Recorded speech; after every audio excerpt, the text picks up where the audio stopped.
আল্লাহর হাবিবকে প্রশ্ন করা হয়েছে কোন জিনিস মানুষকে বেশি জান্নাতে প্রবেশ করাবে। আল্লাহর হাবিব বলেন দুটি জিনিস মানুষকে বেশি জান্নাতে প্রবেশ করাবে। এক, তাকওয়া আল্লাহ, আল্লাহর ভয়। দুই নম্বরে অহসনুল খুলুক, উত্তম চরিত্র। সুবহানাল্লাহ পড়েন। চরিত্র যার কাছে আছে তার হারিয়ে যাওয়ার কিছু নাই। চরিত্র যার কাছে আছে ওই ব্যক্তির লস হওয়ার কোনো টেনশন নেই। আল্লাহর হাবিব বলেন আরবাউন ইযা কুন্না ফীক ফালা আলাইকা মা ফাতাকা মিনাদ দুনিয়া। যদি তোমার কাছে চারটি জিনিস থাকে আর গোটা পৃথিবী যদি লয় ক্ষয় হয়ে যায়, তোমার থেকে গোটা পৃথিবী আলাদা হয়ে যায়, তাও তোমার কোনো লোকসান নাই। এক নম্বর হিফযু আমানাতিন, আমানত রক্ষা করা। দুই নম্বরে অসিদকু হাদিসিন, সত্য কথা বলা। তিন নম্বরে অহসনু খলিকাতিন, উত্তম চরিত্র। আর চার নম্বরে ওয়াইফাতুন ফি তুমা, হালাল এবং প্রশস্ত রিজিক। সুবহানাল্লাহ। এই চারটা যার কাছে আছে গোটা দুনিয়া তাকে ছেড়ে গেলেও তার কোনো লোকসান নাই।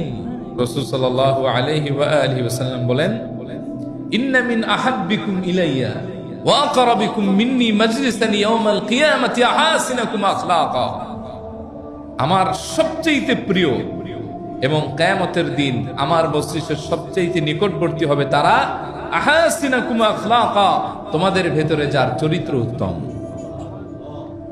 আবার আল্লাহর হাবিব বলেন চরিত্রের দাম এত বেশি, কোন ব্যক্তির নামাজ রোজা কম আছে কিন্তু চরিত্রটা তার ভালো, সৎ চরিত্রবান, ওই ব্যক্তি তার চরিত্র দিয়া সীমাহীন মর্যাদায় উঠতে পারে।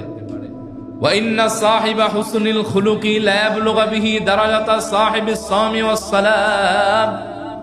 আল্লাহর হাবিব বলেন কোন ব্যক্তি সৎ চরিত্রবান কিন্তু নামাজ রোজা কম, তার চরিত্রে ভালো গুণ থাকার কারণে, সৎ চরিত্রবান হওয়ার কারণে, যেই ব্যক্তি বছর ভরে নফল রোজা রাখে আর রাত ভরে তাহাজ্জুদের নামাজ পড়ে, ওই ব্যক্তি তার সৎ চরিত্র দিয়া তার সমমর্যাদায় পৌঁছে যায়। সুবহানাল্লাহ।